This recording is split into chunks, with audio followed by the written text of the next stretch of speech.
Sorry, one second. Welcome to Utah Stories. So today on the program, we're talking about the homeless death count, both the official and the unofficial and the actual. It's kind of weird that there are three categories for homeless deaths, but this is because Salt Lake City does not track homeless deaths.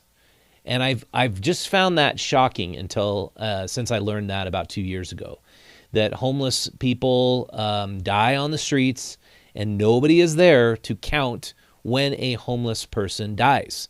It just seems like I was here with Eric Peterson way back in August, and he was investigating himself the murder. He's an investigative reporter who does work with us from the Utah Investigative Journalism Project, and he was shocked to find out they don't track how many homeless people die. They're just not actively looking at that, and they're not actively investigating homeless deaths. And I really find that amazing, that there's a homicide unit in the Salt Lake City Police Department. I don't know how many people are on their team, but there is a investigation unit. It's like you've seen CSI Miami and however many spinoffs they've got from that program, but they actually do investigations of homeless deaths.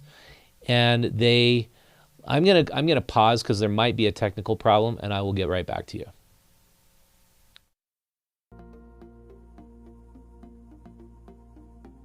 Sorry for that pause, folks. When you're married, you have to answer when the wife calls. I thought it was an emergency. It's not.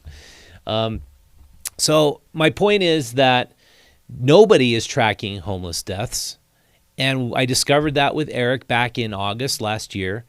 And then we had Ty Bellamy on the program, who is a woman who really is compassionate, works with the homeless. She has her own nonprofit called Black Lives for Humanity. And she said she was in contact with a coroner mortuary that was handling John Does and Jane Does, the bodies that were showing up of dead homeless people, and they were actively counting the number of people who were dying. They were giving her that number. And now guess what? The people who were working at that mortuary who were giving her that information have been fired. Can you believe that? That when we want to keep an eye on and tabs on our most vulnerable, most susceptible to death and harm citizens in Utah, that if somebody wants to keep tabs on them, and you're affiliated with Salt Lake City, Utah, and you're getting maybe some checks written to you from them, you're going to get fired if you inform people of how many people are actually dying. And I think somebody in the mayor's office should be fired for insisting those people get fired. Why should we not be capturing that data? Why should we not be learning how, why, when, where, what, how homeless people are dying? It absolutely infuriates me because we're spending, as taxpayers, $300 million a year on homeless people. And how many homeless people there are there right now? 6,000 to 7,000. And out of those 6,000 to 7,000, there's just a few hundred that are unsheltered homeless people. Those are the ones who are dying. A lot of them are mentally ill. A lot of them are drug addicted. But does that mean we should who cares? They died because they were mentally ill or drug addicted. And so, the only people I've really come across that have compassion for those groups of people are Carol Hollowell, who came on the program, Ty Bellamy, I'd say Nomad Alliance, Ksenia, and Robin Pendergrass, Rocky Anderson. I think there's just not enough people who really care. And why should we care? I mean, that's the question I posed in one of the articles. Why should you care about these people? They're self-destructing. They're going down a downward spiral. Why should we care? Because that is what I feel like we as a human, being a human being and being grateful for your blessings should do. I don't think it matters really your religious affiliation, but it should matter to you if you have been blessed by God or the universe or whoever, that you should help your fellow humans. You shouldn't just know that, oh yeah, they're going to die and they're doing it to themselves. If we can help people get out of the streets, get into a better life, I think we should do that. And so Ty Bellamy is coming on the program next week with the mom and dad of one of these homeless women who died last winter. one of these women who weren't counted. So they officially counted 5. I'm going to show you this story. Kudos to the Salt Lake Tribune for covering this. I really appreciate when they step up and they do the kind of coverage that really needs to be done, because this is critically important. And so 5 people died in 7 days. That was what really set the media storm off. And before that, according to the police, they didn't know of any people that had died. But of course, there's been a lot of homeless deaths, and that's why the homeless were believing there was a serial killer on the loose, which we reported on last July, which I don't believe there is a serial killer. I believe the serial killer is fentanyl. But the Utah Medical Examiner's Office doesn't clearly indicate in its data that a person who has died, no matter the cause, was homeless, the Salt Lake Tribune found. And before the Salt Lake Tribune found, of course, Utah Stories found that. When asked why Salt Lake City Police released information about the 5 deaths in December but were unable to provide additional information, the police department's communication director, Brent Weisberg, wrote in an email January 26th that, quote, "The deaths in December happened within a few days and gained public interest. Otherwise," Weisberg wrote, "death investigations are not typically tracked by the Salt Lake City Police Department Public Relation Unit." So they're just not tracking this data. They're going and they're abating them, harassing them, telling them they got to leave. But if any of them die, we don't care about that. It's just unbelievable to me. I'm just going to go on. Salt Lake City Police Department documents obtained through public records requests. This is interesting. We sent a public record request way back in August. They denied our request. I sent another one back in March. I still haven't gotten anything back.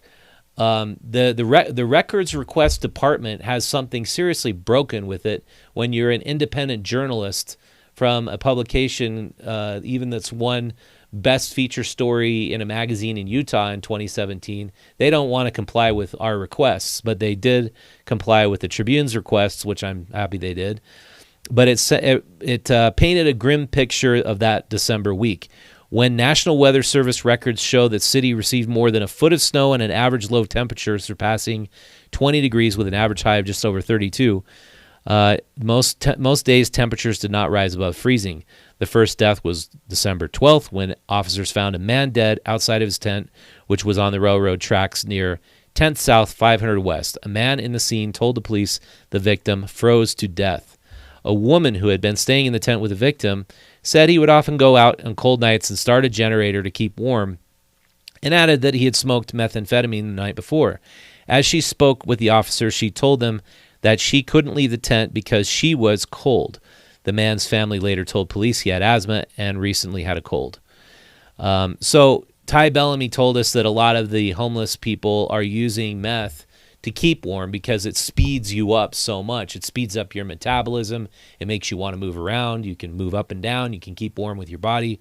And that's a reason why so many were resorting to meth. And I mean, very likely a lot of them already were on meth, but they were using excessive amounts of meth at that time.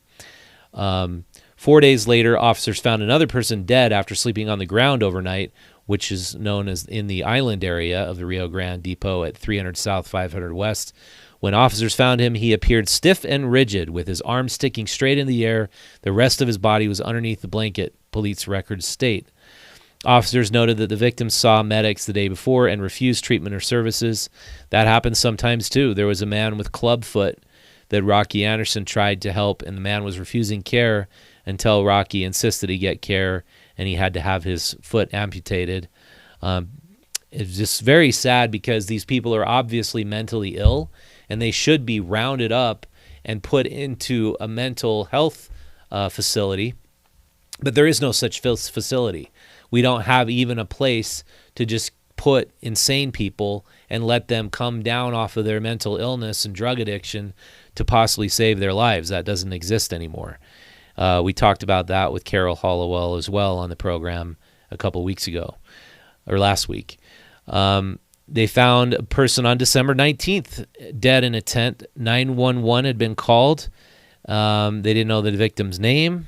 He was shirtless. We can't even say his name, and that's what bothers me. I mean, I think if you at least put these people's names in this story, then you might people who are watching or reading might get a greater sense of their humanity. But 2,095 people were living on Salt Lake County streets in 2022. That's a huge number, according to the point-in-time count, the Salt Lake Valley Coalition to End Homelessness. This was lower than 2021, but higher than 3 years prior.